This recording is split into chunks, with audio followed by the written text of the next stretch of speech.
ഇന്ന് രണ്ട് സഹോദരന്മാരെക്കുറിച്ചാണ് നമ്മൾ സംസാരിക്കുന്നത്. ഉൽപ്പത്തിയുടെ പുസ്തകം 13-ാം അധ്യായത്തിലാണ് ഇവരെക്കുറിച്ച് പറയുന്നത്. അബ്രഹാമും ലോത്തും. ഇവരുടെ കാര്യങ്ങളൊക്കെ നിങ്ങൾക്ക് ഏവർക്കും അറിയാവുന്നതായതുകൊണ്ട് അതിലേക്ക് ഞാൻ കടക്കുന്നില്ല. രണ്ടുപേരും രണ്ട് സ്ഥലത്തോട്ട് പോകുന്ന ഒരു യാത്ര ആരംഭിക്കുന്നുണ്ട്. ഇഷ്ടമുള്ള സ്ഥലം തിരഞ്ഞെടുത്ത് രണ്ടുപേരും പോവുകയാണ്.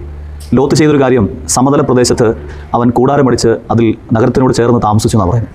ആ നഗരത്തിൻ്റെ പ്രത്യേകത അതിൽ പാപികളും അശുദ്ധരുമായ ആൾക്കാരായിരുന്നു.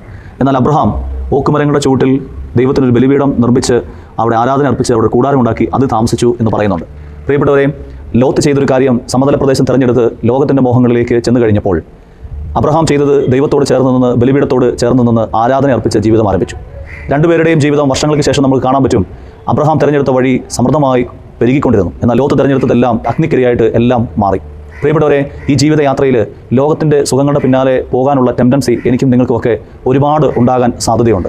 എന്നാൽ അതിൻ്റെ പിന്നാലെ പോകാതെ ദൈവത്തോടും ദൈവിക ശുശ്രൂഷകളോടും ചേർന്ന് നിൽക്കുന്ന ഒരു വ്യക്തിയായിട്ട് ഞാനും നിങ്ങൾ മാറിയാൽ ഇതിൻ്റെ അനുഗ്രഹം തലമുറകളിലേക്ക് വരും. പൂർവികർ പ്രാർത്ഥിക്കുമ്പോൾ അതിൻ്റെ അനുഗ്രഹം തലമുറകളിലേക്ക് വരുന്നു. ഇന്ന് ഞാൻ എൻ്റെ വീട്ടിൽ നിന്ന് പ്രാർത്ഥിക്കുമ്പോൾ എനിക്ക് പ്രത്യേകിച്ച് ഒരു ഫീലിങ്സ് ഒന്നും ഉണ്ടായില്ലെങ്കിൽ പോലും അതിൻ്റെ തലമുറകളിലേക്ക് അനുഗ്രഹമായിട്ട് മാറുമെന്നതിൽ യാതൊരു സംശയം വേണ്ട. ബൈബിളിൽ ഉടനീളം ദൈവത്തോട് ചേർന്ന് നിൽക്കുന്ന മനുഷ്യരെല്ലാവരും അനുഗ്രഹിക്കപ്പെട്ടവരായും അവരുടെ തലമുറകൾ അനുഗ്രഹിക്കപ്പെട്ടതായിട്ടും മനസ്സിലാക്കുവാനായിട്ട് സാധിക്കുന്നുണ്ട്.